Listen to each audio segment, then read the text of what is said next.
पहले अगर हाथ इन्वॉल्व हो गए माइक में तो आधा तो भाषण हमारा इसे क्योंकि दोनों हाथ फ्री हो गए तो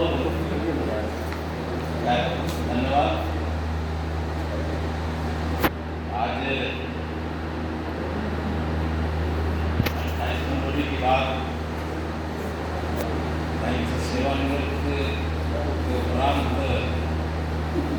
अपने मूल जगह जहाँ से हमारी सेवा की उत्पत्ति हुई थी वहाँ की इकाई के द्वारा संयुक्त रूप से ये एक सम्मान समारोह का कार्यक्रम जो रखा गया उसमें हमारे साथ मंच पर उपस्थित श्री मीडिया यादव जी, श्री स्वामी सिंह यादव जी, अनूप कुमार चौरसिया जी, और ये भी अपने आप में एक सहयोग है क्योंकि मुझे यहाँ आने से पहले भी नहीं पता था कि अभी 31 तारीख को आपके श्रीवास्तव जी जो सेवानिवृत्त हुए कल में फेसबुक में इनका जो मेलबान में कार्यक्रम था भाभी जी को तो मैंने पहली बार साक्षात आज ही देखा है लाइफ में जो है कहीं सही नहीं होती लेकिन कितना कभी ध्यान नहीं है। मैं जैसे ही इस हाल में प्रवेश किया तो सबसे पहले यही दिखी तो मेरे मन में आया कि कल तो देखा था नहीं तो कहीं तब तक आपके स्वास्थ्य में तो समझ गए भाभी जी। तो इस कार्यक्रम में मेरे साथ ही सम्मानित हो रहे सेवानिवृत्त उपरांत श्री आरपी स्वामी जी और भाभी जी, यहाँ के सभी सम्मानित साथीगण, अधिकारीगण,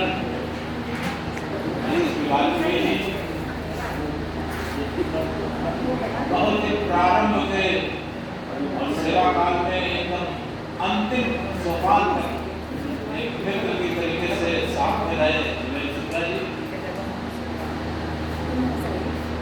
क्योंकि मेरी सेवाओं का लगभग फतेहपुर में 82 से शुरू होकर 2008 तक फतेहपुर में ही सेवाएं थी। उसका लगभग 75 से 80% भाग इसी बिनकी तहसील में हुआ था। तो ट्रेड यूनियन गतिविधियों में समाचार प्रतिनिधियों का भी एक बहुत बड़ा रोल होता है। प्रारंभ से लेकर और आज भी लगातार उस भूमिका के एक अच्छे रिश्ते से जुड़े हुए हमारे राष्ट्रीय सागर जी, मेरा अपना जो शाखा प्रबंधक के रूप में कार्यकाल जो शुरू हुआ और शाहजहांपुर ब्रांच से शुरू हुआ उसके वो मन मालिक तो नहीं है लेकिन बैंक में ठीक सामने रहते हैं। लेकिन जो मेरा वो प्रथम सफर था एक शाखा प्रबंधक के रूप में, जबकि उसके पहले का मुझे कोई अनुभव नहीं था, मुझे कोई द्वितीय अधिकारी का भी अनुभव नहीं था, क्योंकि वर्ष 1982 से लेकर लगभग शाखा प्रबंधक बनने के कार्यकाल तक बैंक में कोई भी इस तरीके की जिम्मेदारी पूर्ण कार्य डाले नहीं थे। और अचानक वही होता है ना कि ज़्यादा प्रभावशाली नेता हो जाओ तो कभी कभी खुद को भी समस्या आ जाती है। उसी समस्या का हमने सामना किया था और हमें उम्मीद थी कि जिस वाहवाही को हमने लूटा है तो दूसरा कोई शाखा प्रबंधक आ जाएगा। लेकिन जब हमने बड़े अधिकार के तहत चेयरमैन से बात किया कि भाई आपने हमारे अनुरोध पे हमारे शाखा प्रबंधक को सुल्तानपुर तो कर दिया और यहाँ तो भेजिए किसी को, बोले वहाँ आता ही है। तो उस पीड़ा के साथ जो हमारा वहाँ शाखा प्रबंधकी कार्यकाल शुरू हुआ था, नो डाउट धनीराम जी और उनका परिवार, माता जी, मतलब 5-6 दिन मैं उसी शाखा में पड़ा रहता था और कोई भी भोजन की हमारी अपनी कोई व्यवस्था नहीं।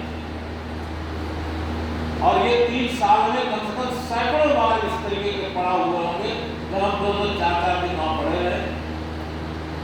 धनीराम जी सुबह से लेकर शाम तक एक पूर्ण स्नेह के तहत कब चाय मिलनी है, कब नाश्ता मिलना है, खाया कि नहीं खाया, हर चीज को। और आज भी धनीराम जी ने वो रिश्ते कायम रखे हैं। तो मैं उनको आज यहाँ कार्यक्रम में देखा, मुझे बहुत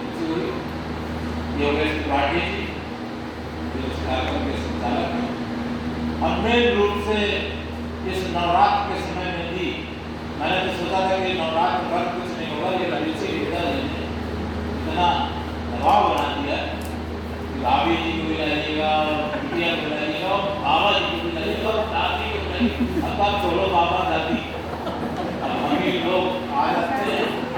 बाबा दादी की वजह से फिर बहुत प्रॉब्लम हो जाती है, क्योंकि बाबा इधर बैठे हैं, बहू उधर बैठी है, अब उनको ढल हैं, तो फिर वो बड़ी समस्या, लखनऊ में समस्या आ गई, क्योंकि मंदिर में डाल दी गई हो ठीक सामने उनके ससुर खा गए, उनको बड़ी दिक्कत जो है पीड़ा को समझा जाए। और वैसे लोगों का ये नंबर टोटल ऋषि गुप्ता को ही आता है कि पूरे 8 सम्मान समारोह में सबसे ज्यादा अगर आशीर्वाद किसी को मिलेगा तो ऋषि गुप्ता जी, क्योंकि उनको एक साड़ी मिल गई। 25 तारीख से कार्यक्रम शुरू हुए और आज 3 तारीख को तमाम चीजें मिली। जब भी उन्होंने खोला तो उनकी साड़ी मिली, क्या कोई साड़ी नहीं, तो देखो शाम हुए देवर आए हुए के असली देवर वास्तव में हमारी जिंदगी में लक्ष्मण के रूप में उन्होंने लोगों का मैं ये नहीं कह रहा हूँ मैं राम हूँ, ये गलत नहीं ना मेरे अंदर हो ना आपके अंदर, लेकिन जिस तरीके से एक अनजान में कोई उनसे रिश्ता नहीं था, कोई ऐसी पहचान नहीं थी, लेकिन उन्होंने पूरे सफर में जबकि मैंने ही उनको कष्ट पहुंचाया हो, मैं ही कभी बिगड़ गया हो, कभी नाराज हुआ हो, लेकिन आज हमारी भाभी बहुत खुश है। निश्चित रूप से इसीलिए नवरात्र में दौड़ी दौड़ी चली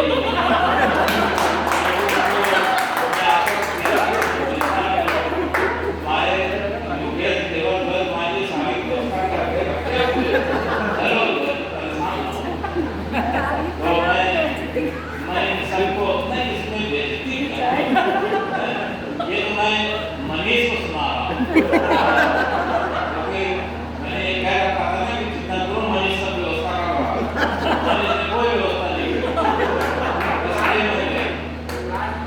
आगे का काम देवर ही आता है, पुत्र नहीं मानता, तुम्हारे पुत्र नहीं दिया तुमको नहीं दिया, साइकिल जरूर लेके एक आ गए थे, एक खाम खा की खोपड़ जिंदगी बहुत बात थी, सुबह उनके साइकिल चलाओ है। आप सभी लोग यहाँ पर एक बार फिर से सम्मान समारोह के रूप में अवसर दिया आपसे संवाद करने का। आके श्रीवास्तव जी ने जो संबोधन किया मैंने जिंदगी पहली बार ही सुना भी है, और इतने हंसमुख तरीके से इतना बढ़िया बोल लेते हैं, इतने टेलीविजन के सफर में कभी भी उन्होंने इतना वो भी बहुत एग्रेसिव आदमी थे। अगर व्यक्तिगत रूप से पूछो तो जो लोगों का शुरुआत का दौर था जो लगभग 8-10 साल चला, सभी तो एग्रेसिव लोग थे। मुझे नहीं लगता है कि बहुत लिमिटेड लोग हैं जो बहुत सचेतन लोगों की जिंदगी गिरती रही होगी, ये भी बहुत एग्रेसिव। और कभी कभी किसी और जगह नहीं होता था, लेकिन जब किसी फंक्शन में पहुंचते पता चला आगे स्वास्थ्य भी पहुंचे हुए, हम भी अपनी टीम के साथ पहुंचे तो सब छाने हुए, ये भी छाने हुए। अगर हमने कोई एग्रेसिव रूप से कुछ देखा तो ये उससे डबल फेंक टकराहट होने का जो है अवसर। लेकिन क्योंकि मैंने बताया कि जब मेरा आगे से शहरी कदम हुआ और मैं अंकल वाला आपके फोन से किलोमीटर दूर हमारा स्थल है जहाँ मेरा बचपन बीता और वहाँ से जब मैं शहर की तरफ गया तो जिस किराए के मकान में रहा जाके बहुत ही छोटी अवस्था में तो सामने जिले में निकल रहा था और हम लोग एक साथ कक्षाओं में पढ़े हुए थे। लेकिन फिर जब शहर में दूसरे तीसरे चौथे मकानों में चले गए तो काफ़ी नजदीकियाँ कम हो गई और मेमोरी से भी वो दोस्ती लगभग नहीं थी। संगठनात्मक भ्रमण कार्यक्रम में जब मैं इस शाखा में पहुंचा मोहम्मदपुर भौतिक तो जीवन शुक्ला जी, तो कुछ चेहरा इनको समझ में आया, कुछ इनको हमारे बारे में समझ में आया। और तब वो पुरानी दोस्ती जो अचानक तमाम जिंदगी के जो घुमाव चलते हैं, जो मेरे हाथ में नहीं था, मेरे परिवार के, मेरे पेरेंट्स के हाथ में था, तो फिर कुंभ के मेले की तरह जो जैसे दूसरे हुए नहीं जाते मिले।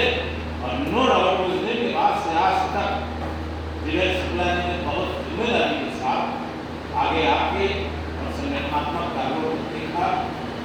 यही वो कारण था कि लगभग फतेहपुर में तो शुरुआत के 2-3-4 वर्षों तक ही हम कोई पदाधिकारी रहे। इसके बाद हम फतेहपुर में सभी कोई पदाधिकारी नहीं, क्योंकि उसके बाद स्टेट की जिम्मेदारी आ गई और सभी के सहयोग से हमने प्रदेश का काम देखना शुरू कर दिया। और वो लगातार जो हमने 2017 तक प्रदेश का काम देखा। कहते 2010 को मैं राष्ट्रीय स्तर पर मुझको अध्यक्ष की जिम्मेदारियां मिल गई थी, लेकिन 2017 को हमने यहाँ पर प्रदेश का महामंत्री पद छोड़ के दूसरे जो हमारे साथी थे उनको प्रधान किया। तब से लगा फतेहपुर एक ऐसा हमारे जीवन का पड़ाव रहा है जिसकी ऊर्जा की वजह से। अभी भी मैं रास्ते में देख रहा था कि कल कुछ लोगों ने डाटा डाले, फतेहपुर बहुत धनवान डिस्ट्रिक्ट नहीं है, फतेहपुर भी बैकवर्ड और बहुत ही गरीब लोगों का अगर एवरेज निकाला जाए तो ये जनपद में बावलता है। लेकिन फिर भी प्रारंभ से फतेहपुर के अंदर जो भी अपने ग्रामीण बैंक का जो एक सिस्टम इस जनपद में 1980 से प्रवेश किया था और हम लोग शुरुआती दौर में ही इसमें प्रवेश कर रहे थे, तो मुझे बहुत खुशी हुई। क्योंकि आज भी रीजन वाइज जब देखते हैं तो फतेहपुर क्षेत्रीय ग्रामीण बैंक की तस्वीर है, जैसा भी आगे साहब ने बताया था कि हम 75,000 करोड़ में बैंक हमारा पहुंच गया। निश्चित रूप से हम मान के चलते हैं कि वर्तमान संकट में अभी भी हमारा प्रथम स्थान बरकरार है, क्योंकि पिछले 3 वर्ष में 72,000 थे, अब हम 75,000 प्लस में पहुंच गए। और सेकंड में जो बैंक की कर्नाटक वो चूंकि लगभग 17-18,000 करोड़ पीछे थी। और ये मान के चलिए कि पूरे भारत भर में जो पिछला कोरोना का एक विहंगम वर्ष बीता है, तो सबकी ग्रोथ लगभग यही 2-3-4,000 करोड़ के आसपास आएंगे, इससे ज्यादा किसी नहीं। यहाँ 72,000 में थे पिछले वर्ष, 58,000 करोड़ में आपकी कर्नाटक ग्रामीण बैंक, वहाँ 2 बैंक है, दोनों का कर्नाटक है, यहाँ कर्नाटक ग्रामीण तीसरे नंबर पर आगे बढ़ गए। ये 48,000 करोड़, ये भी चल के 53,000 करोड़ पहुंच गई है इस वर्ष। कर्नाटका की कीमत नहीं मिली है आपकी 72,000 से के आपकी बैंक 75,000 प्लस में पहुंच गई। अब उसका जब हमने रीजन वाइज देखा तो मुझे बहुत 30 रीजन की बैंक है और 30 रीजन में आपके बैंक की व्यवसायिक स्थिति जो इस रीजन की वो 8वें नंबर 3,000 करोड़ का व्यवसाय जिन भी रीजन में बात किया है वो मात्र बैंक के अंदर 9 रीजन ऐसे हैं जो 3,000 करोड़ से ऊपर है, जिसमें हमारा स्थान 8वां है। हमसे नीचे बनारस रीजन है और बाकी से सब ऊपर है। कौन दूसरी आबादी है पूर्वांचल में तो एक रीजन 3,000 करोड़ को टच ही नहीं कर सका है। काशी गोमती का 9वां बनारस और लगभग 5वीं पोजीशन पर आ गए। शेष आपका सबसे हाईएस्ट फैजाबाद का बिजनेस है लगभग 3800 करोड़ की लगभग, और फिर सुल्तानपुर, प्रतापगढ़, रायबरेली, कानपुर, इस तरीके से ये प्रतिशत यही बैठे हैं। और उनसे अगर तुलना करिए आप सब रिचेस्ट बढ़िया प्रॉस्परस कोई न कोई एक फेमस चीज को बिलोंग करने वाले वो जिले हैं कानपुर जिले से और फतेहपुर जिले के बीच में मात्र 400-500 करोड़ का ये बहुत बड़ी उपलब्धि है कि फतेहपुर एक छोटा सा एक गरीब डिस्ट्रिक्ट, एक पिछड़ा डिस्ट्रिक्ट, और यही चीज फतेहपुर क्षेत्रीय ग्रामीण बैंक के समय में भी थी जब हमारे प्रमुख अधिकारियों में चौरसिया जी होते थे, CS यादव जी होते थे, स्टेट बैंक के बाद कोई भी बैंक, इवन लीड बैंक भी, बैंक ऑफ बड़ौदा भी हमसे पीछे ही गया। और आज देश के अंदर भी हमारी इसी तरीके की स्थिति चल रही है। हम अगर उस चीज को जो आज की डेट में प्रोपोगंडा होता है, आप देख ही रहे हो कि तमाम घाटे और मुनाफे को लेकर हम लोगों को चलवाने लगाई जाती है, उसको अगर छोड़ दें, क्योंकि ये समय समय की नीतियों के आधार पर होता है। पंचायत में से पहले कोई पूछ लेगा कि क्या आपको घाटा हो रहा है, क्या मुनाफा हो रहा है, उसके बाद आर्थिक नीतियां बदल गई और फिर धीरे धीरे आपकी बात का पूरा बोलना। लेकिन फिर भी अगर हम सब अपने आप को एक पैमाने में देखें, क्योंकि हर बैंक की जो तुलना हो रही है वो एक बैंक इंडिया स्तर पर जो बैंक है उसके आधार पर बैंक इंडिया 43 आदमी काम करते हैं। अगर 43 आदमी को मिला देते हैं तो हम लोगों की स्थिति वर्तमान समय में ग्रामीण भारत की जो भी स्थितियां है, ग्रामीण भारत में जो भी 80 करोड़ लोगों को भोजन कराया जा रहा है 50% और आगे 20 साल तो 80 करोड़ लोग, इसका मतलब इस स्थिति में है इस देश के अंदर जो अपने भोजन की भी व्यवस्था कर पाने में अपने आप को असमर्थ पड़ना ही हम नहीं कर रहे। ये सरकार का 80 करोड़ लोगों को लगातार साल 1.5 साल से भोजन कराना और पर्याप्त भोजन देना, और उन्हीं 80 करोड़ लोगों में से 40 करोड़ लोग हमारे कस्टमर हैं, हमारे ग्राहक हैं। आज की डेट में हमसे ज्यादा ग्राहक कौन रखता है? सिर्फ स्टेट बैंक। भारत का कोई भी बैंक 40 करोड़ तो छोड़ दीजिए, उसके बाद 20-22 करोड़ मैक्सिमम कस्टमर बेस है हर बैंक का। सिर्फ स्टेट बैंक ऑफ इंडिया है जिसका बेस 42 करोड़ है। वो भी इस स्थिति में तब पहुंचा है जब अभी कुछ वर्षों पहले स्टेट बैंक की सारी एसोसिएट्स उसके साथ विलय हुई और उस 42 करोड़ में आप अनुमान करिए कि इस देश का जितना भी अरबपति है वो कम, इस देश का जितना खरबपति है, करोड़पति है, टॉप मतलब रिचेस्ट से रिचेस्ट लोग भी हैं। सरकार का भी इसमें योगदान है, लेकिन ग्रामीण बैंक में कोई भी अरबपति एक खरबपति ग्राहक नहीं है।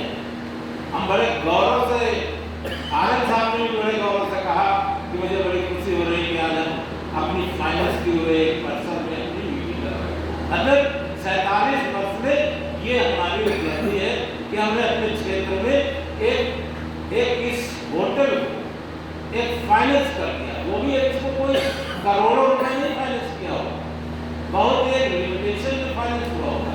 अभी हम पिछले महीने हमीरपुर में भी एक फेयर में गए थे, वहाँ की चीफ मिनिस्टर थी, तो वो भी कार्यक्रम वहाँ पे फाइनेंस किए हुए होटल में हो रहा था। ये गौरव हमें प्राप्त हुआ है। लेकिन सिंह साहब जो अभी मोमेंटो ले गए हैं, इनकी हैसियत इस क्षेत्र में कोई करोड़पति है और अरबपति नहीं है, ये भी एक मीडियम या लोअर मीडियम क्लास में गिने जाते हैं। ये हमारे ग्राहक जो 40 करोड़ जो छुपे हुए हैं उसमें एक मैक्सिमम मीडियम के ग्राहक है, मतलब ये सबसे बड़े सम्मानित ग्राहक है।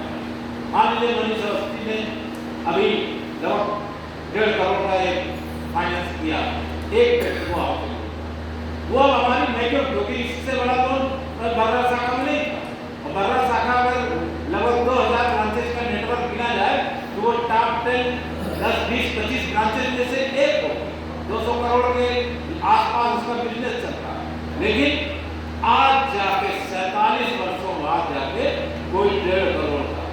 लेकिन उसके अलावा वो व्यक्ति जिसने लिया 1.5 करोड़, वो कोई काम जो का बहुत बड़ा करना सेठ नहीं, उनके जैसे कानपुर में लाखों क्या 10, 20, 25 लाख लोगों से ज्यादा हैसियत के इस शहर में रहते हैं। तो हमारा वो बेस है, हमारा बहुत जमीनी बेस है। ऐसी स्थिति में भी इतने कमजोर लोगों के बीच में बैंकिंग करने के बाद भी 30,000 करोड़ रुपए का प्रॉफिट हमने 43 आबादी के फ्रेम में कमा के रखा हुआ है।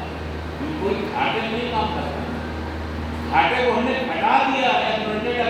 अगर बैलेंस शीट एक साथ हमारी बने तो तो वो घाटा जो इस समय 6-7 हज़ार करोड़ है वो हमने अपने रिजर्व से घटा दिया है, तब हम आपको 30,000 करोड़ बता रहे हैं। यही एक प्रमुख मांग हमारी अब आने वाले समय में प्रभावी रूप से आप सबको, क्योंकि इससे जितना भी नया उत्तराधिकारी आया है, अब आपको बहुत ज्यादा वेतनमान के संदर्भ में कोई लड़ाई लड़नी नहीं, क्योंकि आप बेसिक आप बढ़वाने के लिए बढ़वाने के लिए जो भी आपको चीजें मिल रही हैं, जो बाइपार्टाइट सेटलमेंट का सिस्टम है जो हमको अधिकार मिला है, वो लगभग आप 90% आप मान के चलिए, आपके जो 5-10% है उसका संघर्ष पहले भी जारी था, आप भी जारी रखेंगे। निश्चित रूप से जैसे जैसे संस्था का एक एक्सपोजर होगा, मान लीजिए एक्सपोजर में क्या है, अब आपको सिर्फ चार्टर ऑफ डिमांड में ही रखना है कि लीज हाउसिंग दो, लीज हाउसिंग दो, लीज हाउसिंग दो, क्योंकि अब वो मजबूर हो रहे हैं धीरे धीरे, क्योंकि राजस्थान से आया हुआ लड़का फतेहपुर में नौकरी करता है। पहले क्या था, 2010-2012 तक क्या था, 70 से 80% लोकल लोग थे, इसलिए मांग बहुत ज्यादा प्रभावित नहीं हो पा रही। अब आप देख लीजिए 80% हर रीजन में बाहर से आए हुए लोग, दूर दूर से लोग, तो ये स्वाभाविक रूप से कुछ वर्षों के अंदर आपके ऊपर प्रभावित हो जाए। इस पर सिर्फ इसको अपने चार्टर ऑफ डिमांड में शामिल रखना। पेट्रोल है, अभी भी बहुत सी आबादी, अभी ये जो धरना हुआ था मुरादाबाद में प्रथमा बैंक में, आपको आश्चर्य होगा, प्रथमा बैंक अभी सरकार ने विभिन्न आबादी का कैटेगराइजेशन किया था, उसने न तो बड़ौदा यूपी और न आर्यवर्त जो व्यवसायिक रूप से पहले और तीसरे स्थान में लगा, वो कहीं भी उनको स्थान नहीं मिला था। एक कैटेगरी में आई थी तो प्रथमा बैंक आई, प्रथमा बैंक उन 20 आबादी में शामिल थी जो एक कैटेगरी की थी, और उत्तर प्रदेश की ये दोनों आबादी B category. Petrol allowance Aryavart को भी मिलता है, पेट्रोल अलाउंस बड़ौदा यूपी को मिलता है, प्रथमा बैंक को पेट्रोल अलाउंस। इस लॉजिक के साथ वहां बात रखी गई कि जो फिर एक कैटेगरी क्या मतलब, इसका मतलब कोई फ्रॉड हो रहा है, कोई धोखाधड़ी की जा रही है। अगर ये एक कैटेगरी की आबादी है तो उसके स्टाफ को क्यों नहीं पेट्रोल अलाउंस मिलेगा। आज प्रतिस्पर्धा का वो दौर है जो पिछले समय में नहीं था, हम पहले ग्रामीण भारत के राजा हुआ करते थे, राजा नहीं है। अब हमको राजा बनने के लिए बहुत बड़ी प्रतिस्पर्धा करनी पड़ रही है, हर ब्लॉक में, हर बड़े कस्बे में 2-2, 4-4, 5-5, 6-6 नेशनल बैंक, वही बैंक जिन्होंने 75 से पहले आने से मना किया था, अब उनकी आंखें खुल गई, इनको पता चल चुका है। क्योंकि आज भी स्टेट बैंक के पास कासा बिजनेस सरकार की बदौलत है, और हमारे पास लगभग 60% से ऊपर जो कासा बिजनेस का साम्राज्य है वो हमारे छोटे छोटे कस्टमरों की बदौलत है, जिनकी छोटी छोटी पूंजी ने लगभग 8,70,000 करोड़ का बिजनेस आबादी में करा। तो मात्र अब आपको इस संस्था का बैंक इंडिया एक साथ बैलेंस शीट और इस 40 करोड़ कस्टमरों के लिए वेल इंफ्रास्ट्रक्चर युक्त संस्था का निर्माण, ये कार्य आपको बहुत गंभीरता और जिम्मेदारी के साथ करना है। शेष जो भी चीजें हैं आने वाले समय में वो धीरे धीरे देखिए एक स्वाभाविक प्रक्रिया के तहत उसको सिर्फ अलग जगह रखनी, उसको आपको अपने चार्टर ऑफ डिमांड में रखना है। साल में 1-2 साल 1-2 कार्यक्रम होते हैं, उसमें जिंदा रखना है। बाकी आपको एनर्जी अब इसमें आपको लगानी है, और मुझे लगता है कि अगर national rural bank of India अगर हम निर्माण कराने में सफल हो जाते हैं तो निश्चित रूप से 2010 के बाद जो उत्तराधिकारी लोग हैं, जो 7-2 साल के बाद संपूर्ण वही होंगे, संपूर्ण रूप से व्यवस्था के अंग वही होंगे, संपूर्ण रूप से संगठनात्मक व्यवस्था के वही अंग होंगे। इसके लिए आपको एक जिम्मेदार भूमिका के तहत निर्वहन करना हो। हालांकि कई बार फतेहपुर में संगठनात्मक बैठकों के प्रयास किए गए, लेकिन बहुत ज्यादा लोग उपस्थित नहीं हुए। आज तो मुझे लगता है कि ज्यादा संख्या में हमारे नौजवान साथी उपस्थित हैं, निश्चित रूप से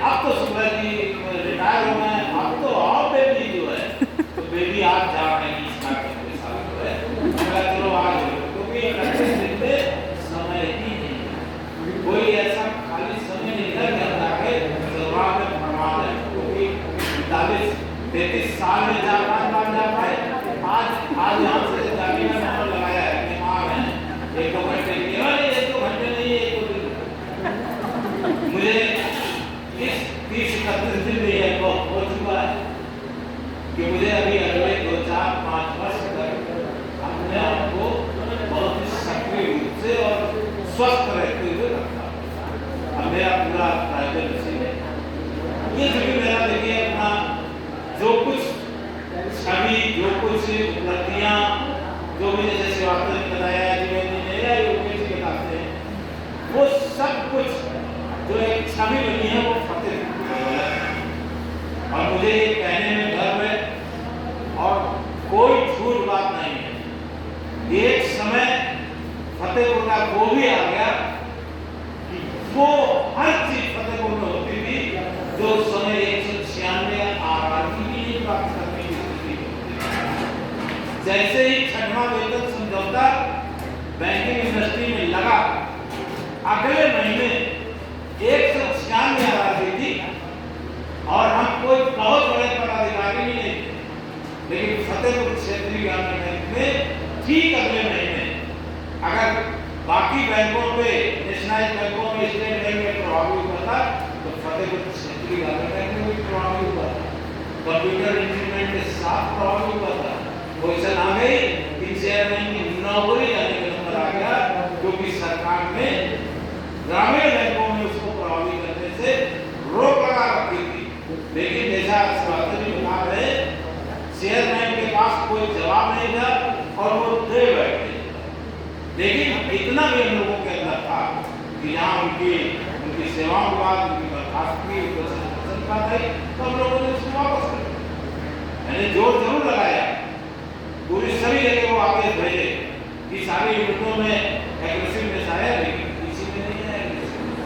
तो फिर मुकदमेबाजी शुरू हुई और 96 की घटना, फिर 2002 में फिर निर्णय आया, तब जाकर हम लोगों ने एक निश्चित रूप प्रबंधन, अब तो कुछ नहीं, अब तो देख रहे हैं आप कितने आसानी से आगे साहब आते हैं, अपनी बातें कहते हैं, एक अच्छे प्रबंधन की बन रही है, जहाँ दोस्ती और नाराजगी दोनों बातों को यही आप सुने। उस समय ऐसा कुछ नहीं होता, उस समय चेयरमैन मतलब आप समझ लीजिए ये बहुत बड़ी हस्ती के रूप में माना जाता था। अब तो चेयरमैन अभी भी बड़ी हस्ती है, लेकिन दूर बैठे हैं, इसलिए उसका प्रभाव सबको नहीं। पहले एक जिले में बैठे होते थे, एक जिले का अधिकारी होता था, प्रशासन से उसका पूरा लिंक होता था, मतलब वो एक बहुत बड़ी चीज होती थी और अपने कर्मचारियों के लिए वो भगवान की तरह होता था। कर्मचारी उसके सामने जाने से घबराता था और हम लोगों ने भी वो दौर देखा है, लेकिन उस चीज का जो उनके एरोगेंट होने का, अपने पर उस सिस्टम से जो बाहर होने का जो नमूना फतेहपुर में पेश करने का चेयरमैन ने प्रयास किया था, जबकि हर जगह चल रहा था, इस तरीके की नमूने हर जगह चल रहे थे, लेकिन हम लोगों ने उसका जबरदस्त प्रतिरोध किया और प्रतिरोध ही नहीं किया, उनको बाध्य किया। और जिस समय ट्रेड यूनियन का प्रभाव वापस आया, ट्रेड यूनियन की रिकॉग्निशन एक लंबे आंदोलन के बाद वापस आई, तो उनको मजबूर होना पड़ा चेयरमैनशिप छोड़ने के लिए और वो यहाँ से चेयरमैनशिप रिजाइन करके गए। उसके बाद फतेहपुर में किसी ने भी आके इस तरीके का जो है, फिर तो हम घरों में बैठते चले, दूसरी यूनियन बनी, तीसरी यूनियन बनी, सब बिल्कुल राजाओं की तरह काम करने लगे। हर आदमी की बात नहीं सुनने लगा और पहले किसी एक आदमी की सुनने लगे। जब से बैठे हुए ये संग्रह के सत्र पहले पढ़े और मैं इनके साथ किया, निश्चित रूप से इनके द्वारा जो भी हमको उस समय रास्ता बताया गया, जो भी इनके द्वारा, हालांकि वो भी बैंक की अभी परीक्षा में आ गए, बैंक उनको भी हम भेजा गया था, उनको हमें लेकिन अब चूंकि हम कोई चीज जानबूझकर नहीं कर रहे, क्या बहुत बड़े खलीफा है, क्या बहुत बड़े गुंडा है, क्या बहुत बड़े वो है, ऐसा कुछ नहीं। जो पीड़ाएं थी, जो सुने होगा, मुझको आज की भी डेट में लगता है, बाहर मैं तुझे कहता हूँ कि अगर हम तुलना करें अपने युवावस्था की नौकरी के, भले छोटी नौकरी रही हो, बैंकिंग इंडस्ट्री वाला वेतन न मिलता रहा हो, लेकिन फिर भी एक जो स्वतंत्रता थी वो आज नहीं। आज मैं देखता हूँ लगभग 35-40 हजार युवा जो इस बैंक का प्रोवर हो चुका है, लगभग फिक्स हो चुका है, उसमें से 30-35 हजार लोग अब अपना पूरा जीवन का जो कुछ भी है वो इस संस्था को देना चाहते हैं, लेकिन मानसिक रूप से उनके अंदर संतोष है। अरे आर्यन साहब नए उत्तराधिकारियों को कह रहे हैं कि क्लोजिंग के डे में 3 बजे आ गए, जहाँ चीफ मैनेजर साहब काम कर रहे हैं दर्रा में, मैंने 3 बजे फोन किया मनीष को, 3:15 पे। हमने कहा मनीष मैं अभी दर्रा जा रहा हूँ, अभी पास में दादा की वो थी बोले दी थी 20,000 रुपये जरा निकाल लेना, मैं आके बिठा के साइन करूँगा। तो कहता अरे सर वो तो बंद हो गया। मैंने क्या बोलते पहले नहीं सर कैश रहेगा और ये वो ऐसा बात ही नहीं जाएगी। इस चीज से मैं सहमत हूं, ऐसा नहीं करना चाहिए। एज ए ऑफिसर, भाई आप देखो मुझको एज ए नेता बाबा ही नहीं मिले, क्योंकि हम एक सफल प्रबंधक के रूप में भी अपना हमने कैरियर पिछले 15 वर्ष में बताया, इसलिए ये मिक्स होके टोटल क्रेडिट मिल रहा है। आपको 365 दिन का जो चक्र बनाना होगा, क्योंकि ब्रांच मैनेजर भी एक बहुत जिम्मेदारी वाला पद है। शाखा प्रबंधक अभी कभी आप देखो तो कि आप जिस वो भले ही आप बहुत कमजोर इंफ्रास्ट्रक्चर में बैठे हो, लेकिन जो आपके कलम में ताकत लिए शाखा प्रबंधक बैठा है ना, उस क्षेत्र का प्रशासनिक रूप से जितने भी लोग काम कर रहे होंगे, चाहे डॉक्टर काम कर रहे हो, चाहे पुलिस वाले काम कर रहे हो, चाहे रूरल डेवलपमेंट के लोग काम कर रहे हो, आर्थिक पैसा देने निकालने लोन देने जमा करने ये करने, ये जो डायरेक्ट जीवन को प्रभावित करने वाली चीजें हैं, इसकी पावर आप दिए गए। आप छोटी मोटी हस्ती नहीं, आप एक अच्छे नेतृत्व करता है वहां पर, और मैंने यही काम किया।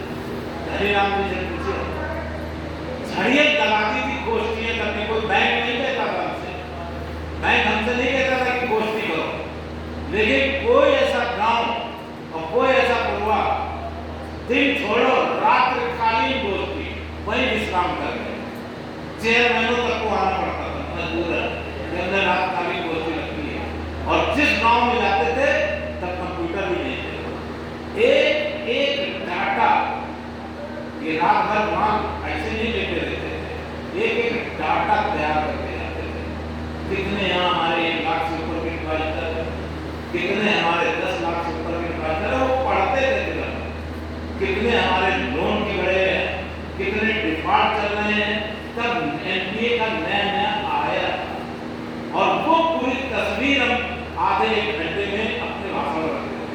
अभी रनिया में छड़ी लगा दी, पूरे को पूरे उसी समय में प्रतिज्ञा यात्रा कर रहा था, और प्रतिज्ञा यात्रा करके मैं जब ब्रांच में आता था तो मैं थोड़ा सोशल मीडिया में भी उसको डालता रहता था, छोटे मोटे लगा के लगभग 35 गांव थे, और 3500 गांव में हमने लगभग 1.5-2 घंटे का भाषण दिया, और उनको बताया कि कोई सुविधा क्यों नहीं आपको मिल रही है, और हम क्या क्या आपको दे सकते हैं, और आप क्यों नहीं प्राप्त कर पा रहे हैं। उसका ये सब करना पड़ेगा, इसका लाभ मिलता है। और 31 मार्च तो आपको मान के चलना चाहिए कि 10 भी हो सकता है, 11 भी हो सकता है, 31 मार्च को तो बैंक भी कहता रहे तो 4 नहीं 5 बजे आप कैश बंद कर दिए, आप इंतजार करिए, ये थोड़ी सी इससे शर्माने की जरूरत नहीं है। देखिए अगर 4-5 बजे आप एक अच्छे प्रोग्राम के रूप में, मैं जानता हूँ उम्र का बढ़ाव है, धीरे धीरे आ जाएगा। अब कोई उम्रदाराज आदमी मान लो राकेश श्रीवास्तव जी बलराम रहे हैं, राकेश श्रीवास्तव नए बच्चे हैं, उनका अपना एजेंडा अलग है, लेकिन फिर भी आप देखिए 1.5 लाख का भेजा, आपके कैश पहले से बंद कर देने के बावजूद 31 मार्च को आपको वो राहत नहीं मिली जो आपने सोचा था, कल्पना किया था। बल्कि जानते क्या, इसको आप ये नहीं समझिए, इस सबको लेकर आने वाले हैं, ये सबको इसका जवाब देना ही पड़ेगा।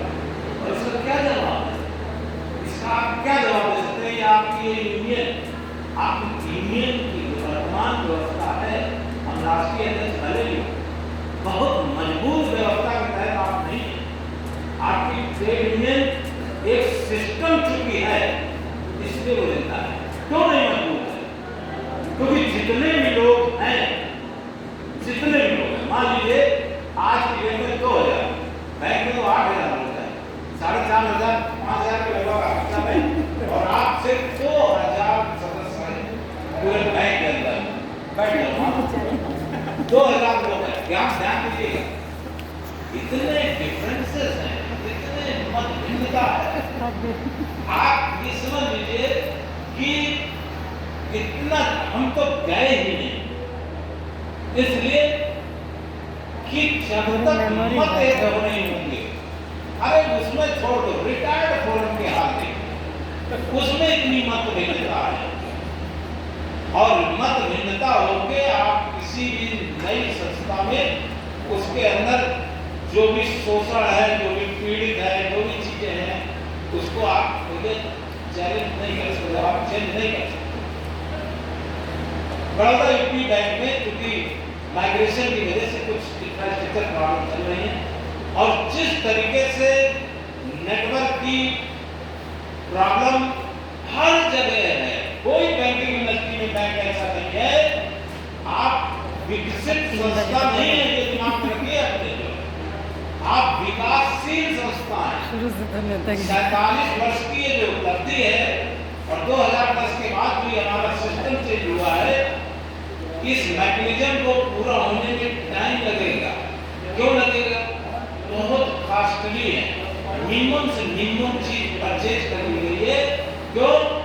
क्योंकि सारे इतने स्टैंडर्ड नियम बना रखे गए हैं कि 1,500 करोड़ रुपए बैंक में रिजर्व अपने पास रखता है। मान लीजिए इस बार भी कुछ आएगा तो कुछ न कुछ हिस्सा शेयर होल्डरों को, क्योंकि वो रिजर्व आपको नहीं है, वो टोटल भारत सरकार स्पॉन्सर्ड बैंक और राज्य सरकार का है, आपका उसमें 4 आने नहीं है। और इस समय संकट क्या खड़ा है? पेंशन ट्रस्ट को पैसा चाहिए। भारत सरकार ने बड़ी मुश्किल से सालों लड़ने के बाद अब कुछ कैपिटल सपोर्ट दिया है। आप जानते हो कि सरकार कोई सपोर्ट करती तो कैपिटल मिल जाती है, और फिर उतना स्पॉन्सर बैंक को देना होता है, उतना राज्य सरकारों को देना होता है। लगभग 1 महीना हो गया है, अभी सिर्फ केरल में और मध्य प्रदेश में जारी किया है। आज एक डेलीगेशन जाके आर्यावर्त, क्योंकि उत्तर प्रदेश में सिर्फ आर्यावर्त को मिला, किसी को नहीं, तो वो जाके खटखटाने जाना दरवाजा कि 2 पैसा। जब उसमें पैसा आएगा तो पहले तो आपको एक पेंशन ट्रस्ट, क्योंकि सबसे बड़ा लॉस जो इस पर बढ़ने का कारण है, पेंशन पीएल से मिल रही है, प्रॉफिट और लॉस मिल रहा है, क्योंकि पहले से कोई प्रोविजंस कर नहीं रखे गए, क्योंकि जब कोई ऑर्डर नहीं गया तो प्रोविजंस नहीं हो सकते। आप कल्पना के आधार पर कोई प्रोविजन नहीं कर सकते। इंफ्रास्ट्रक्चर इस समय उसके लिए पैसे की आवश्यकता है। चक्रवर्ती कमेटी ने पहले ही कहा था कि आप हर बैंक में इंफ्रास्ट्रक्चर का अपग्रेडेशन के लिए प्रोविजंस करा दीजिए, आप शेयर कैपिटल दे दीजिए, लेकिन सरकार ने नहीं किया। ये एनआरबीआई के साथ साथ आने वाले समय में एक मजबूत आधार से हमको लड़ना होगा कि हमारा इंफ्रास्ट्रक्चर बेहतर किया जाए। आज हम एटीएम नहीं दे पा रहे, हम तो खुद देखते हैं 7-8 महीने दर्रा जैसी ब्रांच उस क्षेत्र में तमाम 9-10 बैंक आ गए, लेकिन जितना व्यवसाय हमारी स्थिति है लगभग 160-165 करोड़ किसी बैंक में नहीं, लेकिन इतना निराश होकर वहां से कस्टमर जाता है कि मुझको खराब है। मैं मार्केटिंग अच्छा बना गया, एटीएम समय से नहीं मिल पाते हैं, नेट बैंकिंग है नहीं, ऐसा मान के चलते कि नेट बैंकिंग से बड़े लोगों के, अरे छोटे से छोटे आदमी को भी आज की डेट में नेट बैंकिंग चाहिए। लेकिन नेट बैंकिंग को एनपीए का आधार बना के, ये कुछ प्रभावी मुद्दे हैं जो एक कस्टमर बेस्ड को प्रभावित करते हुए हमारे पास रोकने में जो कामयाब होंगे, इस पे भी आने वाले समय में हमें आपको संघर्ष करना होगा।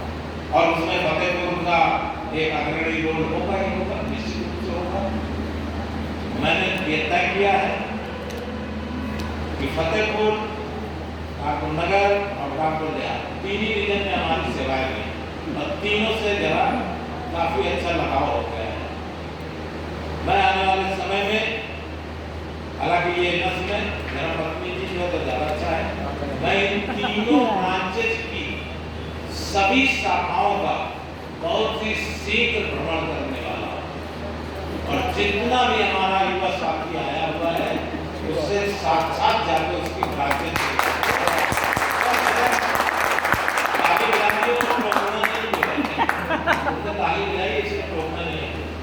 ये तीन जगह को हमको इतना सशक्त रूप से अपने इस युवा साथियों को, और उसमें जो हमारा भ्रमण होगा उसमें आपके इस बैंक के बेहतरीन से बेहतरीन लोगों ने जो बैंक चलाई है, मान लीजिए सीबीएस यादव जी है, चौथ से जी है, बीडी यादव जी है, ऐसे तमाम प्रमुख जो सीनियर लोग थे वो हमारे साथ जो है उस यात्रा में रहेंगे। ये हम बहुत बर्बादी नहीं करेंगे, ये भाई साहब कह रहे हम नहीं जाएंगे।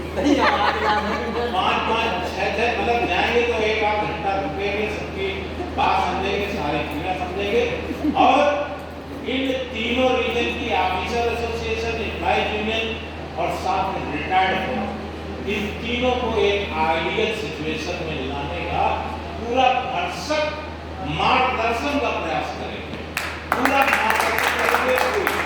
तो मुझे एक चीज समझ लिया, आगे के लंबे उत्तराधिकारियों का भी, और प्रवीण क्या है, प्रवीण तो देखिए अभी अकेला जो है समुद्र में कूद गए, कोई उसके साथ नहीं था और जो ज्वार आया उसने उठा के उसको फिर किनारे फेंक दिया।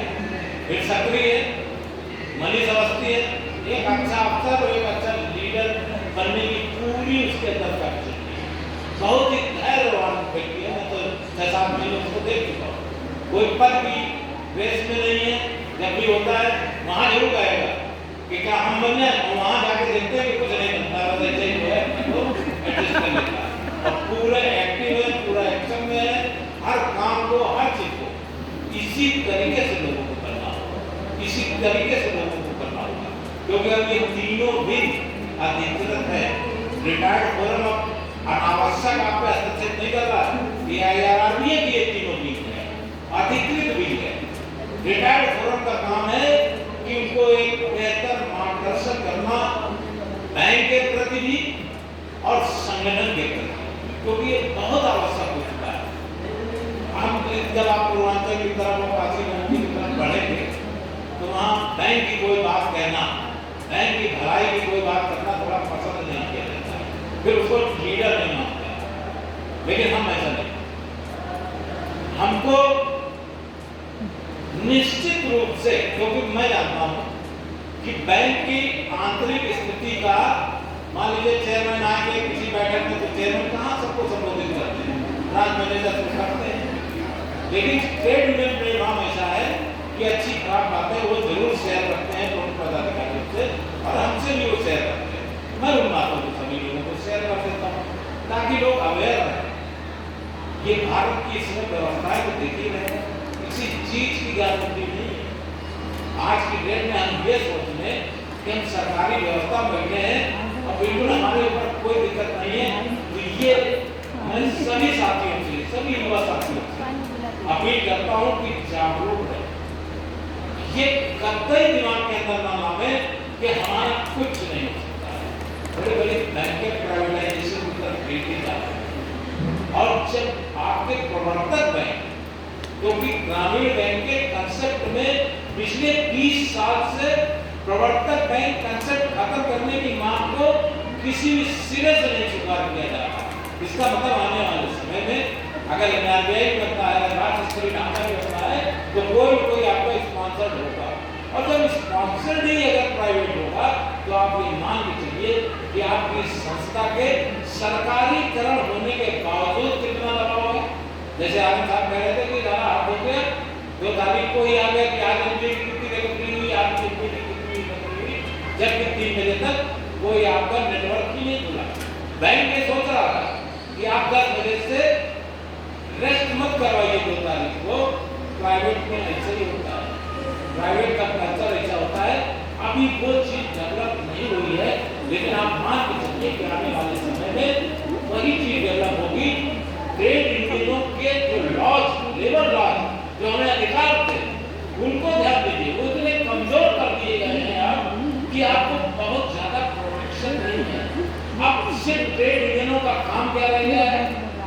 3, 4, 5 साल बाद बैंकिंग इंडस्ट्री वो जो बाइपार्टाइट सेटलमेंट है उसमें जाके आप वार्ता करिए, तमाम उनके तर्क देखिए और फिर उसके आधार पर कितनी वृद्धि होगी, कितना होगा, बस यहाँ तक सीमित कर दिया गया है। इसलिए मेरा मानना है कि हम लोगों को बहुत जिम्मेदारी के साथ आने वाले समय में अपनी संस्था के साथ, अपने इस बैंक का जो अभी भी प्रथम स्थान पर है, निश्चित रूप से अभी देखिए कुछ न कुछ इंटरनल तो अच्छी परेशानी है कि अभी हर बैंक की हाईलाइट्स आ गई कि क्या डिपॉजिट है, क्या एडवांस है, टोटल बिजनेस और क्या एनपीए है। जब तक एनपीए की चीज को बैंक नहीं डिक्लेयर कर रहा है, क्योंकि 10% से ऊपर एनपीए होना मतलब बहुत बड़ी खतरे की घटनी है कि आरबीआई के नाम से यही लड़ाई प्रथमा बैंक में फंसी हुई थी। 28-29 तारीख को 11.5% पे थे और पेट्रोल की डिमांड बढ़ रही थी।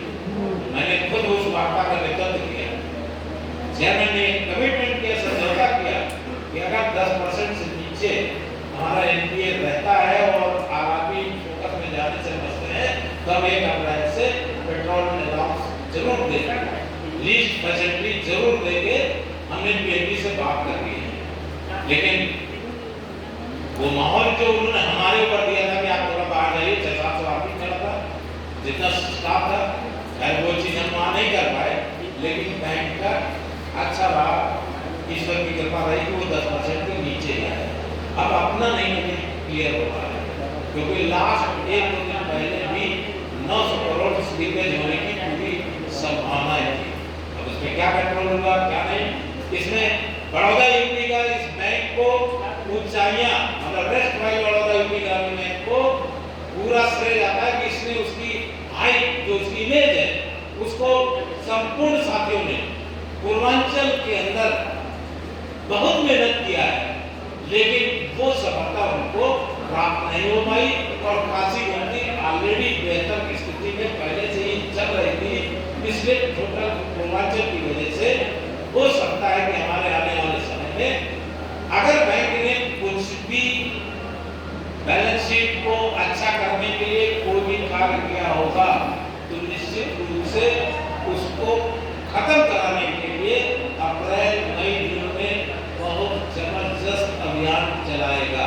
अब से पूर्वांचल में तो चलाएगा नहीं, वो कुछ न कुछ दबाव आपके ऊपर भी बनाएगा, क्योंकि एवरेज अगर आप कुछ कम कर देंगे, इसलिए बहुत व्यथित होकर और एक चीज और समझ लीजिए, आप जितने भी शाखा प्रबंधक है या स्टाफ है जो भी है, एक पूरा पूरा साल भर का पहले से ही चक्र बना लिया करिए।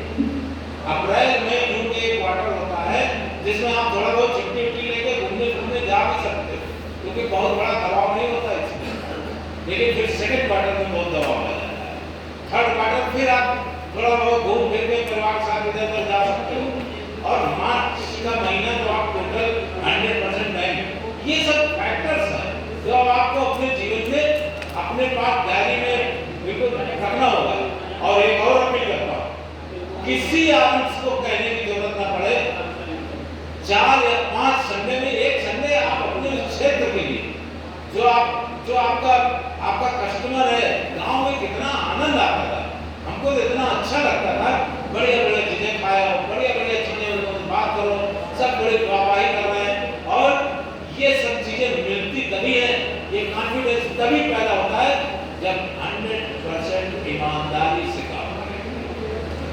किसी से भी शाहजहांपुर में मैनेजरी किया, माल रोड जैसी जगह में मैनेजरी किया, संगमा में किया, आपके रनिया में किया। एक सिंगल कम से कम एक बड़ी संख्या में लोग तो लोन लेने आए होंगे या और तमाम काम करने आए होंगे, लेकिन एक सिंगल रुपए भी किसी के साथ कोई बेईमानी और चीटिंग नहीं की। आज की डेट में ये कुछ प्रतिक्रियावाद आपको करना होगा शानदार तरीके से। ऐसे सेवानिवृत्त आपका भी बढ़िया होगा और ऐसे तमाम सम्मान आपको भी प्राप्त होंगे। ये एक अलग बात है कि अब जब आप लोग सेवानिवृत्त होंगे तो आप लोग कम से कम 85-90 साल के हो जाएंगे, तो आपको कुछ ना कुछ पैसा को क्या लाया जाता है, व्हील चेयर, और ऊपर न रखना, नीचे रखना, नहीं चढ़ नहीं पाएंगे उस समय। बाद में कहने यार आए नहीं, ये क्या बात है। तब तक हम लोग पता नहीं धरती में होंगे भी नहीं होंगे। लेकिन मैं बस अपनी इस फतेहपुर की धरती के लोगों से मुझे बहुत अच्छा लगा कि 3000 करोड़ की क्लब में हमारा फतेहपुर क्षेत्र का गवर्नमेंट का रेस्टोरेंट जो स्वरूप था, उसका रीजन, और वो सब आप लोगों के तरफ सब युवा साथी हैं, कुछ हमारे पुराने साथी भी। मुझे एक चीज अच्छी लगती है, जो प्रारंभ काल था मेरा, उसमें मैंने बैंक्वेट ट्रेनिंग के संदर्भ में बहुत बढ़ चढ़ के हिस्सा लिया। लेकिन वही चौरसिया जी जैसे ब्रांच मैनेजर था जो इस बैंक पे एक एसेट के रूप में लिए जाते थे, उनकी लगान, उनका मतलब काम करने का तरीका और बिल्कुल जैसे धुन उनको सवाल हो जाती है।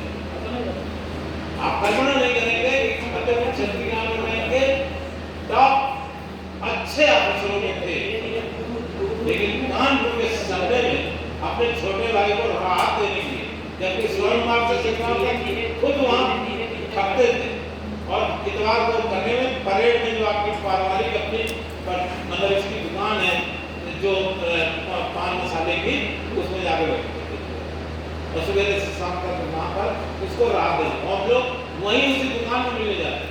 कोई बहुत बड़ी जगह नहीं थी, हम लोग ऐसे खड़े रहते थे और वहीं अपना ये जो भी ज्ञान बांटना होता था, ज्ञान बांटते रहते। यादव जी हमसे इस बैंक का जितना भी सीनियर अधिकारी था, कोई हमसे बात ही नहीं करता, चाहे जितने बड़े करता, अगर हम आ गए तो थोड़ा हट जाता, पता नहीं लगा क्या कहते क्या पढ़ते। इस तरीके की लगभग 30, 40, 50 सीनियर अफसर थे जो हमसे बातें नहीं करते थे। वो इमेज हमारे सीबीएस यादव जी जब एसोसिएशन के अध्यक्ष बने तब इन्होंने बहुत प्रभावी ढंग से, और वही लोग जो हमसे बहुत अंदर से नाराज रहते थे या हम कहते नफरत ऐसी करते थे, अटूट सहयोगी, अटूट, क्योंकि उनके आंखों से पर्दा हटाने सीधे चाहते थे भूलता है। और देखिए अच्छे कार्यों का नतीजा, ठीक 30वें दिन हमको पेंशन मिल गई, हमारे खाते में क्रेडिट हो गया, और जितना बैंक का हिसाब किताब था सब बैंक में करवा के हमारे खाते में डाल दिया। ऐसा नहीं है सिर्फ हमारे साथ हो रहा, ये सभी के साथ हो रहा, सभी के द्वारा। और पीडी यादव जी का रोल, मतलब रिटायर्ड फोरम के रूप में वास्तव में कैसे रिटायर्ड हो रहे लोगों की या रिटायर हो चुके लोगों की सेवा, मेरे समय में इतने रीजन्स बने, थोड़ा बहुत फॉलो फतेहपुर कर रहा, लाइब्रेरी भी कर रहा, लेकिन मैं इतना मानता हूँ कि जितना एग्रेसिव रूप से सब वो 255 के लगभग सदस्य रखे हुए हैं, हर एक की सेवा करना, हमें तो पता ही नहीं चला। 2-3 महीना पहले घर में आए, इन्होंने मुझसे चाय वाय पिलाई होगी, सब दस्तखत करा लेंगे, इसके बाद हमें कुछ करना नहीं पड़ा और सब कुछ आके गिर पड़ा। इस समय मैं लखपति बहुत ज़्यादा मरीज रोज हमको कोई कोई दाखिला बता देता है, और इसीलिए वैसे हम कहते हैं कि यार मेरा पैसा पड़ा है, वहाँ नहीं पा रहे हैं, जरा एंट्री कर दो, तो फौरन वहाँ से कानून आता कि आप आइए सर और फॉर्म में दस्तखत तो करिए, आके ऐसे कैसे करते हैं बाउचर करिए। जब मैं को खुद जरूरत पड़ गई 31 मार्च को, सर क्या आपकी एफडी कर मेरा, लेकिन आज आ नहीं पाएंगे, ऐसे मिला बोले चलिए कोई बात नहीं, बाद में आने बोले उसमें सर रोटी बना आ नहीं पाएंगे बोले चलिए कोई बात नहीं, बाद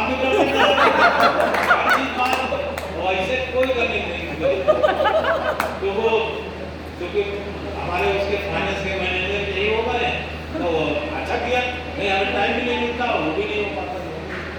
इसलिए मैं सभी को बहुत बहुत धन्यवाद देता हूँ। और जैसा यादव जी ने बताया और चौरसिया जी ने थोड़ा कम समय में बताया, अब कुछ नए करने की तैयारी हो लगे लोगों को कि नहीं, बहुत उचित मार्गदर्शन की तैयारी सीनियर लोग कर रहे हैं। हम लोग एक नई पारी शुरू करने का एक प्राइमरी रूप से भी दादा की पुण्यतिथि में वो लोग जिन्होंने इतनी लंबी यात्रा हमको पूरी कराई है, वो चूंकि सब रिटायर हो चुके हैं, मैं ही सबसे छोटा था, मैं भी रिटायर होकर आ गया हूँ। सबके अंदर पर्याप्त ऊर्जा है, सारी चीजें हैं, मुझे बहुत अच्छा लगा। मैं फिर से एक नई पारी की एक नए तरीके से शुरुआत करने जा रहा हूँ और उसका संपूर्ण कार्यक्षेत्र मैंने पहले ही बता दिया, वो फतेहपुर कानपुर नगर और प्रयास होगा। मुझे पूरी उम्मीद है कि आने वाले समय में AIRRBA इसलिए नहीं कि हमको बहुत बड़ा प्रेम है, इसलिए नहीं कि हम AIRRBA के किसी मीट के हम राष्ट्रीय अध्यक्ष हैं। आज की तिथि में आप पूरा स्ट्रक्चर में जो भी संगठनात्मक परिवार काम कर रहे हैं, आप सब बुद्धिजीवी, अभी सोशल मीडिया का है, अब हर चीज से आप जान सकते हैं। जितनी भी हमारे सामने पहाड़ जैसी समस्याएं हैं, चाहे स्थानीय हो, चाहे प्रबंधकीय हो, चाहे राज्य स्तरीय हो, चाहे केंद्रीय स्तर के हो, एक भी समस्या में जितना एग्रेसिव रोल होना चाहिए, अगर किसी संगठन का आपको नजर आ रहा हो तो निश्चित रूप से आप उसकी तरफ प्रभावित हो। लेकिन ये हम खुद देख रहे हैं कि जो AIRRBA की टीम है, वो चाहे कानूनी मामलों में हो, कोई भी संगठन अभी 1/4/10 के बाद के आए हुए लोगों को और 1/4/18 से पहले के बच्चों को जो एक अनजस्टिस किया गया, जिनको न्यू पेंशन स्कीम में डाला गया, कोई भी संगठन कोर्ट नहीं गया। अभी जो हम लोग कोर्ट में मगरमाजी कर रहे हैं और जैसे उसकी बहस कंप्लीट हो जाएगी, वैसे आप देखना पूरा हिंदुस्तान भर का संगठन इसमें अटैच होने के लिए पहुंच जाएगा।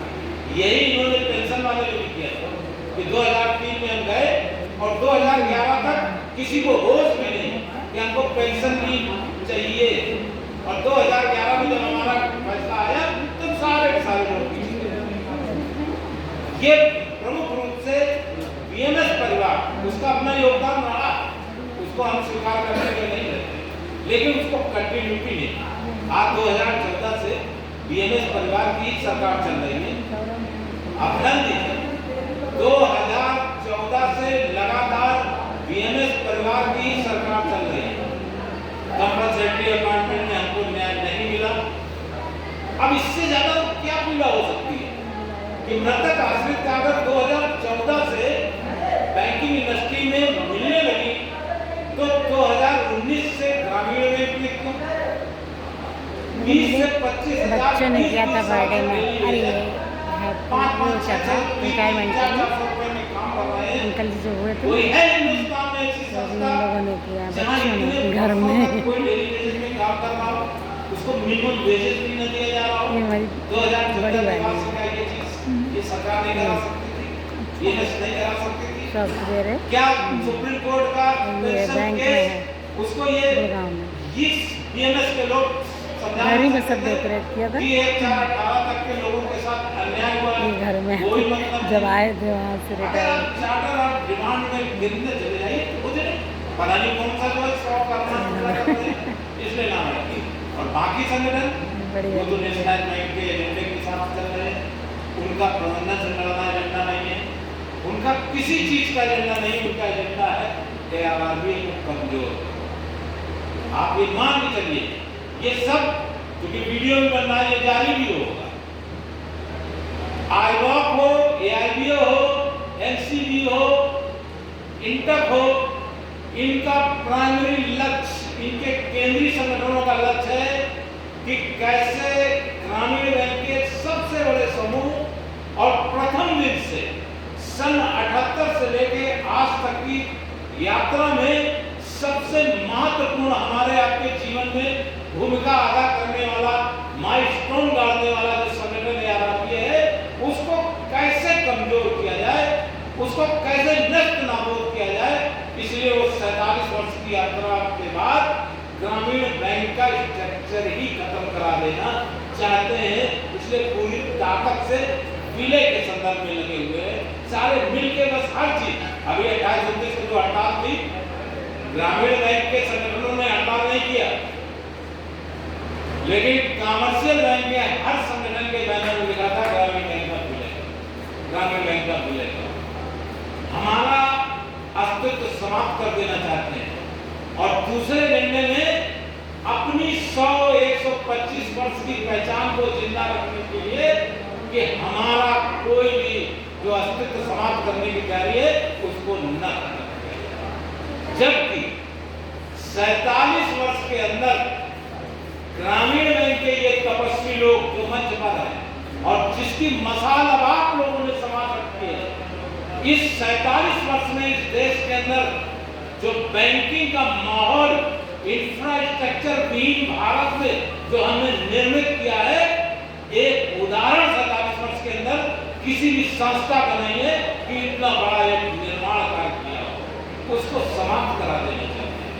जो 40 करोड़ लोगों के अंदर एक विश्वास पैदा हुआ है, उसका अंत करा देना चाहते हैं। इसलिए जितने भी ये संगठन है, ये सिर्फ एआरआरबी को खत्म करना, एआरआरबी के लीडरों को डेमोरलाइज करना, ये आह्वान के साथ है। इससे मैं आप सबको सचेत करना चाहता हूं और मैं इस सम्मान समारोह के माध्यम से आह्वान करता हूं कि आने वाले समय में संगठन, संस्था और ग्राहक तीनों के एक बेहतर भविष्य के लिए जो हम लोग रचनात्मक आंदोलन करेंगे, उसकी एक गहरी नींव इस फतेहपुर और कानपुर की धरती से पड़ेगी। मुझे पूरी उम्मीद है कि आप सभी का हमको पूरा सहयोग उसी तरीके से मिलेगा जैसे इस पूरी यात्रा के दौरान हमको मिला।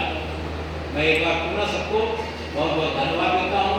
आके श्रीवास्तव जी के सुखद भविष्य की, बढ़िया रिटायरमेंट की, एक अच्छे वक्ता भी हैं, ज़्यादा सक्रिय रहे और अच्छा लगा।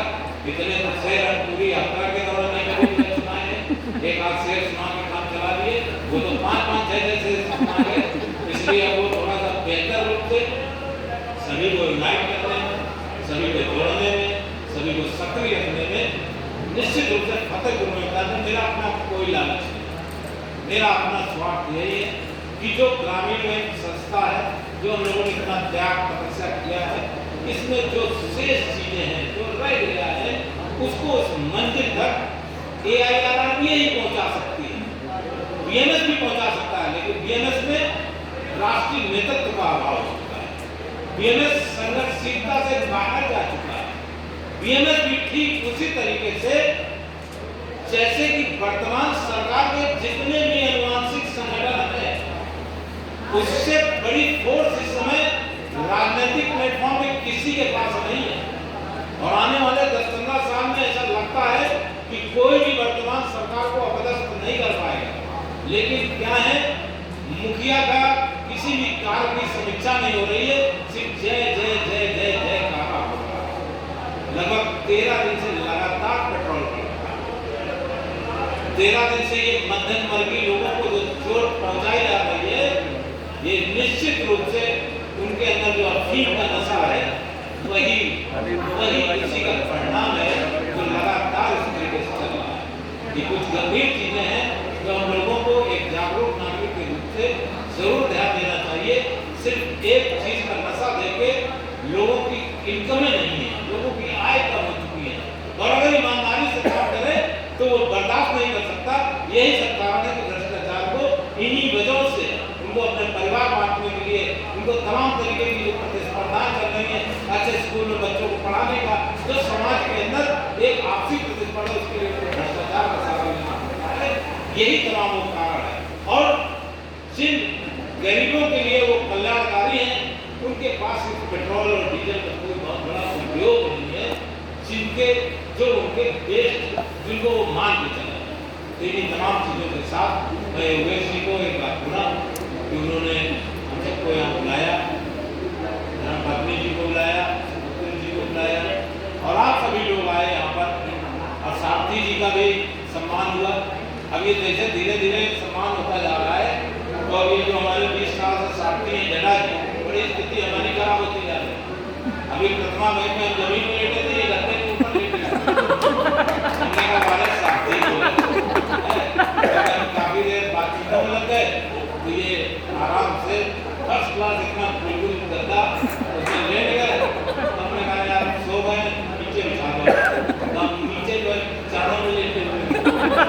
तो सारथी और हमारे बीच का रिश्ता ये है कि मुझे ये लगता है कि कुछ दिनों बाद मैं इनकी गाड़ी चलाते हुए आऊंगा। मैं गंगा सागर जी को विशेष रूप से वो आए और पूरा समय दिया, मैं बहुत बहुत उनका आभार व्यक्त करता हूँ। और निश्चित रूप से वो हमसे बीच बीच में पूछते रहते हैं क्या कार्यक्रम है क्या है, मैं निश्चित रूप से उनको करूँगा और सभी अपनी गतिविधियों की सूचनाएं चालू देता रहूँगा। वाजपेयी जी जो हमारे जीवन में मतलब हनुमान के रूप में रहे, फिर मैं कह रहा हूँ मैं बाप नहीं, लेकिन वो हमारे जीवन में बिल्कुल हनुमान के रूप में, और लोगों को उनसे सीखना चाहिए। एक ही चीज, ऐसा नहीं कि सब कुछ मैंने ही उठा दिया, मैंने यहाँ ऐसा कुछ नहीं किया। वो तो मेन जो लीडर होता है उसको मिलता रहता है, सब लोगों ने मिलकर किया। वाजपेयी जी का भी बहुत बड़ा त्याग संघर्ष लोगों को जोड़ने की कला रही है। जिस समय बड़ौदा पूर्वी बना, 7 धुरंधर लोग एक हुए और हमको जिम्मेदारी मिली कि उनके अध्यक्ष मंत्री चयन करो, और रायबरेली में कहा साथ में मिलते हुए थे। तो वाजपेयी जी को फतेहपुर का नाम था, फतेहपुर किसी से भी पीछे नहीं था, क्योंकि 22 फरवरी 2006 को पहला एमेंडमेंट का नोटिफिकेशन 7 आरामी बन के बड़ौदा पूर्वी बना था, और 7 की 7 धुरंधर आर्मी में जितनी भी प्रमोशन वैकेंसी थी बिना प्रमोशन के रिक्त रह गई। सिर्फ फतेहपुर क्षेत्र के आर्मी में था कि 21 फरवरी 2006 को रात 11 बजे रिजल्ट डिक्लेयर किया। इस तरीके का एक इकाई जिसमें ये सारे लोग नेतृत्व करता थे, वाजपेयी जी को मैंने उसमें कार्यवाहक अध्यक्ष समायोजित किया। रिजल्ट वो और बड़ा करते थे, लेकिन हमने कार्यवाहक अध्यक्ष नहीं किया और वाजपेयी जी प्रत्येक से कार्यवाहक अध्यक्ष किया। 1-2 महीने बाद कुछ और धुरंधर लोग रह गए, फ्रस्ट्रेशन शुरू हो गया, इनका एडजस्टमेंट नहीं हुआ, इनका एडजस्टमेंट नहीं हुआ। आप इमेजिन नहीं करो कि हमने वाजपेयी जी कहा कि वाजपेयी जी क्या मैं आपकी जगह किसी दूसरे बना दूं, इन्होंने फौरन बोले जो खुश हो रहा उससे बना। और इनकी एक्चुअल में उस कार्यवाहक अध्यक्ष पद छोड़ते ही ट्रेड यूनियन की जो एक प्रदेश स्तर में, वो भी बहुत लोग जाते थे, जो यात्रा थी उसका विराम हो गया, इसका पड़ाव आ गया। तब से सिर्फ एक रिश्तों के आधार पर और फतेहपुर के अंदर अपनी पहचान के आधार पर ये अपनी यात्रा को जारी की है। ऐसे बहुत कम लोग आपको मिलेंगे। मैं कल ज्ञान प्राप्त कर रहा था, उसी को मैंने मैसेज में लिख दिया था। तो एक पंडित जी उसमें बता रहे थे कि जिसने स्वार्थ और विवाद से अपने को बचा लिया, समझ लो वही सबसे सुखी है। तो इसके प्रत्यक्ष उदाहरण हमको जो है वाजपेयी जी नजर आए। इनके अंदर स्वाद की भी बहुत बड़ी आदत नहीं है और विवादों से भी अपने को बहुत। ऋषि मिश्रा जी को मैं धन्यवाद दूंगा और जिस पर्सन को उन्होंने फाइनेंस किया है, सिंह साहब से इतनी प्यार मैंने कभी नहीं दी है। जैसे ठीक है आधुनिक रूप से कोई चीज विस्तार है, लेकिन उस पे जो कार्य उसको जो मैनेज करने वाले उसमें कैसे